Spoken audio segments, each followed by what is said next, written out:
Hello everyone, আসসালামু আলাইকুম। আশা করি আপনারা সবাই অনেক ভালো আছেন। দেশ এবং দেশের বাইরে থেকে যারা আমাকে শুনছেন সবাইকে জানাই মন থেকে স্বাগতম। আপনারা যারা নিয়মিত ভূতের গল্প শুনতে ভালোবাসেন তাদের জন্য আমার ছোট্ট আয়োজন। আপনাদের জানা এবং শোনা সত্য ভূতের ঘটনা আমাকে লিখে পাঠাতে পারেন।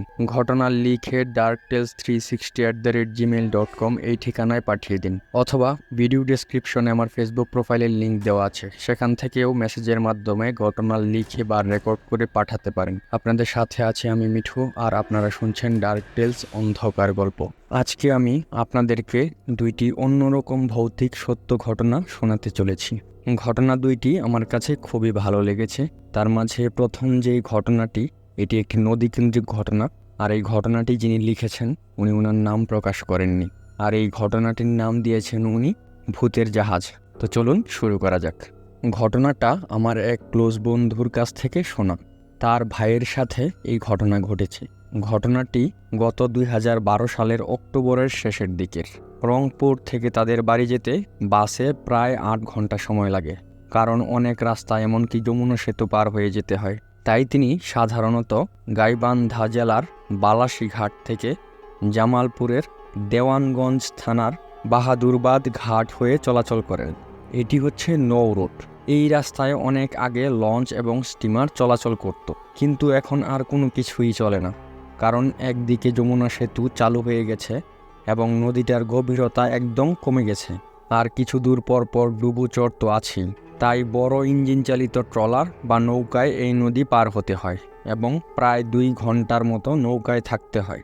আর ভাইয়ার এই নদী ভ্রমণটা বেশ ভালোই লাগে বিধায় তিনি প্রায় এই রুটে চলাচল করেন।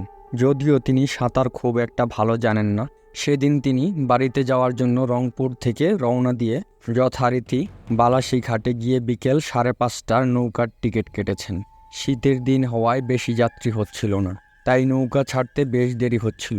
তো 6:10-এর দিকে মাত্র 11 জন যাত্রী নিয়ে তাদের নৌকা ছেড়ে দিল। কিছু দূর যাওয়ার পর নৌকা উত্তর থেকে দক্ষিণ দিকে মাঝ নদী দিয়ে যাচ্ছিল। এ সময় সাধারণত নদী একদমই শান্তই থাকে। প্রায় 1 ঘন্টার মতো কেটে গেছে। ভাইয়া মোবাইলে হেডফোন লাগিয়ে গান শুনতেছিলেন। সেদিন কেন যেন নদীটা খরস্রোতা নদীর মতো অশান্ত হয়ে উঠেছিল। বড় বড় ঢেউয়ের তালে ট্রলারটা বেশ দোল খাচ্ছিল, অথচ কোনো প্রকার ঝড়ের লক্ষণ তো ছিল না, কারণ তখন নদীতে পানি কম ছিল আর শীতকাল চলতেছিল। এই প্রবল স্রোতের মাঝে নৌকা শুধু উপরের দিকে উঠছে আর নামছিল। যদিও ডুবে যাওয়ার ভয় ছিল, তবুও ভাইয়ার কাছে ভালোই লাগছিল। হঠাৎ চারদিক ঘন কুয়াশায় অন্ধকার হয়ে গেল। অন্ধকারের মাঝে নৌকার সারেং প্রায় আন্দাজে নৌকা চালাচ্ছিল। এভাবে 2-3 মিনিট যাওয়ার পর নৌকার ইঞ্জিনটা কয়েকবার অদ্ভুত সাউন্ড করে থেমে গেল। সাউন্ডটা এমন ছিল যে গাড়ির যদি তেল শেষ হয়ে যায় তাহলে গাড়ি যেমন শব্দ করে ঠিক তেমনই। তো তারা সবাই নৌকার সারেং এবং মাঝিদেরকে জিজ্ঞাসা করলো কি হয়েছে। তখন মাঝি বলল, একটু অপেক্ষা করুন, দেখছি আমরা কি হলো। এই বলে তারা ইঞ্জিন স্টার্ট দেওয়ার চেষ্টা করলো, কিন্তু 3-4 বার চেষ্টা করার পরও ইঞ্জিন স্টার্ট হলো না। ভাইয়া ও অন্যান্য যাত্রীরা কেমন যেন ভয় পেলেন। এক তো শীতের রাত, তার মধ্যে কুয়াশা। মাঝি ও সারেংরা বলল, আপনারা ধৈর্য ধরে বসুন, আমরা দেখছি কি করা যায়। এই বলে তারা ইঞ্জিনের কিছু অংশ খুলতে লাগলো। তো এভাবে প্রায় 10 মিনিট চলে গেল। হঠাৎ ভাইয়া দেখেন যে পশ্চিম দিকে কি যেন দেখা যাচ্ছে। ভাইয়া ভাবলো হয়তোবা কোনো মাছ ধরার নৌকা মনে হয়। তারা সেদিকে চাইল, দেখা যাক কোনো সাহায্য পাওয়া যায় কিনা। আস্তে আস্তে সেই জিনিসটা কাছে এলো, আর নৌকার যাত্রীরা বুঝতে পারলো যে না, এটি কোনো মাছ ধরার নৌকা না, এটি একটি মাঝারি সাইজের লঞ্চের মতো দেখা যাচ্ছে। এটি নদীর পশ্চিম দিক থেকে পূর্ব দিকে যাচ্ছিল। এটি তাদের নৌকার একদম কাছে আসছিল, কিন্তু আশ্চর্যের বিষয় হলো তারা কোনো ইঞ্জিনের সাউন্ড শুনতে পাচ্ছিল না। আর তাদের নৌকার যাত্রীরা কেউ এই ধরনের লঞ্চ কখনো দেখেনি। ভাইয়া তো আরও দেখেনি। এটার আকৃতিটা কেমন যেন অদ্ভুত লাগছিল। যাত্রীরা সবাই সেদিকে চেয়ে থাকলো, আর তাদের নৌকার মাঝিরা বলল, অমন ধরনের লঞ্চ বা নৌকা তারা এই রুটে কখনো দেখেনি। লঞ্চটা প্রায় ভালো গতিতেই যাচ্ছিল।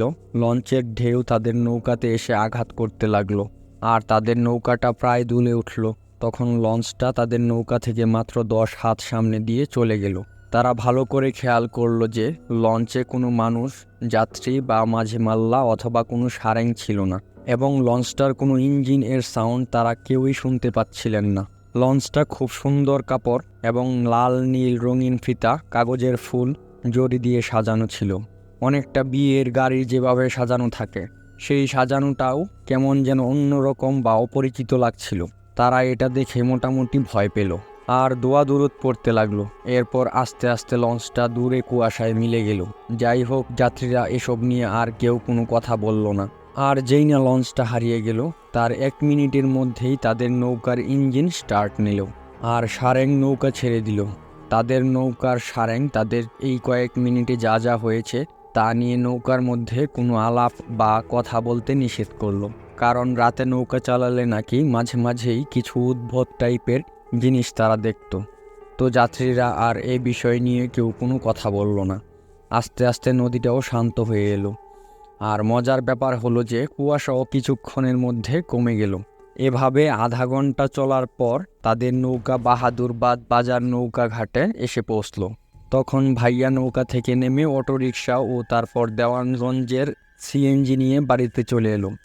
এই হচ্ছে ঘটনা। তবে আশ্চর্যের বিষয় হলো এর কিছুদিন পর ভাইয়ার দূর সম্পর্কের একজন দাদুর কাছে ভাইয়া এই ঘটনাটা বলতেই উনি আশ্চর্য হয়ে বলেন যে 1965 থেকে 66 সালের দিকে দেওয়ানগঞ্জের উল্লাকান্দি নামের একটি গ্রামে প্রভাবশালী এক মোল্লা ছিল, যে কিনা দাদন বা সুদের ব্যবসা করত। আর তার ছেলেকে ওই সময় বিয়ে করিয়ে নদীপথে বর কনে সহ সবাই বাড়ি ফেরার সময় প্রচণ্ড ঝড়ে তাদের লঞ্চটা নদীর ওই জায়গায় ডুবে যায়। আর লঞ্চের 40 জনের মতো যাত্রী আর 10 জনের মতো যারা দাঁড় টেনে লঞ্চের মতো বড় নৌকাটা চালাতো তারা সবাই নিখোঁজ হয়ে মারা যায়। ভাইয়া তার মুখে এই কথা শুনে সেদিন না যতটুকু ভয় পেয়েছিল তার চেয়ে বেশি ভয় পায়, কারণ সেদিন কার নৌকার ঘটনাটা ভাইয়া ও ওই নৌকার 11 জন যাত্রী আর 3 জন নৌকার মাঝি সবাই দেখেছিল। আর ভাইয়া আজও সেই ঘটনার ব্যাখ্যা খুঁজে বেড়ায়। এবার চলুন দ্বিতীয় সত্য ঘটনাটি শুরু করা যাক। ঘটনাটি লিখেছেন প্রিয়া। এটি ওনার জীবনে ঘটে যাওয়া সত্য ভৌতিক ঘটনা। তো চলুন দেরি না করে শুরু করা যাক। আর উনি এই ঘটনাটির নাম দিয়েছেন লাশের ভূত। আমার নাম প্রিয়া, আমি ক্লাস 6-এ পড়ি। আমি আমার গ্রামের বাড়িতে যাই। আমার গ্রামের বাড়িটা খুব সুন্দর। চারিপাশে গাছপালা, আম গাছ, জাম্বুরা গাছ আর অনেক ফুল গাছ আছে। বাড়ির গেটের পাশে খুব সুন্দর ফুল গাছ, বাহিরে লম্বা চিকন রাস্তা আর হাতের ডান পাশে একটা সুন্দর পুকুর। আমাদের গেটে দাঁড়িয়ে সোজা তাকালে অনেক বড় বাঁশবাগান। আমি ওইখানে খেলি, ঘুরে বেড়াই। তার 5 মিনিট হাঁটার পরেই সুন্দর একটা নদী আর তার পাশেই একটা ছোট দোকান। একদিন সকাল 7টায় উঠে ব্রেকফাস্ট করে একটু হাঁটাহাঁটি করছি উঠানে। 8টা নাগাদ আমার বন্ধুরা আসে, আমরা খেলি। তখন আমি জানতে চাই যে ওই বাঁশবাগানে কি আছে। তখন আমার বান্ধবী পিউ বলে ওইখানে একজনের লাশ পুঁতে রাখা হয়েছে। আর ওখানে ভিতরে যে একটা পুরনো বাথরুম দেখতে পাচ্ছ, ওইখানে একটা ছেলে আত্মহত্যা করেছিল, তার লাশ ওইখানে আছে। আমি শুনে খুব ভয় পেয়ে গিয়েছিলাম। তখন আমি বললাম, কি বলিস? আমার মনে হয় তুই মজা করছিস আমার সাথে। সে বলল, না মজা করছে না, এটা সত্যিকারের কথা। দুপুর 1:30 বাজে আমার 2 বান্ধবী চলে যায়, শুধুমাত্র পিউ ছাড়া। হঠাৎ করেই একটা শব্দ হতে লাগলো, যেমনটা শাকচুন্নির গল্পে শুনেছিলাম। আমি ভাবলাম হয়তো আমার বন্ধুরা মজা করছে। কতক্ষণ পর আরও বেশি হতে থাকলো। আমি দেখলাম, এদিকে ওদিকে তাকালাম কিন্তু কাউকে দেখলাম না। সারা বাড়ি দেখলাম কিন্তু কেউ নেই। ভাবলাম কে এমন করছে। পিউকে বললাম, পিউ, বাড়ির চারপাশ ঘুরে আসলাম, কেউ নেই, তাহলে এমন কি করে ডাকছে? তখন শব্দ খুব জোরে হয়েই বন্ধ হয়ে গেল আওয়াজটা। দুপুরবেলা খেয়ে একটু বিশ্রাম নিলাম। বিকালে আবার আমার বান্ধবীরা আসলো, সবাইকে বললাম ঘটনাটি। আমি উঠোনে বসে তারা গুনছিলাম। হঠাৎ করেই মনে হলো কেউ যেন পিছন থেকে টানছে আমার জামাটা ধরে। ভয় পেয়ে পিছনে তাকালাম। তখন দেখি বিড়াল ছানাটি খেলছে। রাতের বেলা শুতে গিয়ে দেখি আমাদের পাশের ঘরে কেউ যেন আছে। কিন্তু সত্যি কথা, আমাদের পাশের ঘরে শুধু ড্রাম, যেখানে জল বা পানি রাখা হয়, আসবাবপত্র আর গামলা, যেটাই করে বাচ্চাদেরকে স্নান করানো হয়, এসবই রয়েছে। আর তালা দেওয়া। ঘরটা 4 বছর হয়ে গেছে, খোলা হয় না। তাহলে কিভাবে যাবে কেউ? ভাবতে ভাবতে হঠাৎ করেই নাচার শব্দ পেলাম, যেন কেউ পায়ে নুপুর আর হাতে চুড়ি পরে নাচছে। যাই হোক, আমি আমার ছোট ভাইকে ডাকলাম। ও ক্লাস 5-এ পড়ে। সেও ভয় পেয়ে যায়। মা বাবাকে ডাকলে ভাববে আমরা হয়তো মোবাইলে এমনি সাউন্ড চালিয়ে রেখেছি আর মজা করছি। কাউকে ডাকলাম না। হঠাৎ করেই এমন বিদ্যুৎ চমকালো এত জোরে যে আমরা কথা বলার মতোই অবস্থায় ছিলাম না। চিৎকার করে জ্ঞান হারিয়ে ফেলি আমরা দুজন। তারপরে আমাদের সাথে কী হয়েছিল আমরা জানি না। সকালে উঠে দেখি হসপিটালে, আর বারবার ওই বিদ্যুৎ চমকানোর কথা আর ভূত নাচার কথা মনে পড়ছিল, আর বারবার জ্ঞান হারাচ্ছিলাম। জানি না ওই দিন রাতে আমাদের সাথে কি ঘটেছিল। আজকের ভৌতিক ঘটনা আপনাদের কাছে কেমন লেগেছে তা অবশ্যই কমেন্টস বক্সে কমেন্টস করে জানান। ভালো লাগলে একটি লাইক দিয়ে শেয়ার করুন আপনার প্রিয়জনদের সাথে। প্রত্যেক শনিবার, মঙ্গলবার ও বৃহস্পতিবার বাংলাদেশ সময় রাত 9টায় নতুন নতুন ভৌতিক ঘটনা নিয়ে হাজির হই আপনাদের সামনে। মিস করতে না চাইলে চ্যানেলটি সাবস্ক্রাইব করে বেল আইকনটি বাজিয়ে দিন। আর ততক্ষণ পর্যন্ত ভালো থাকুন। ধন্যবাদ। আসসালামু আলাইকুম।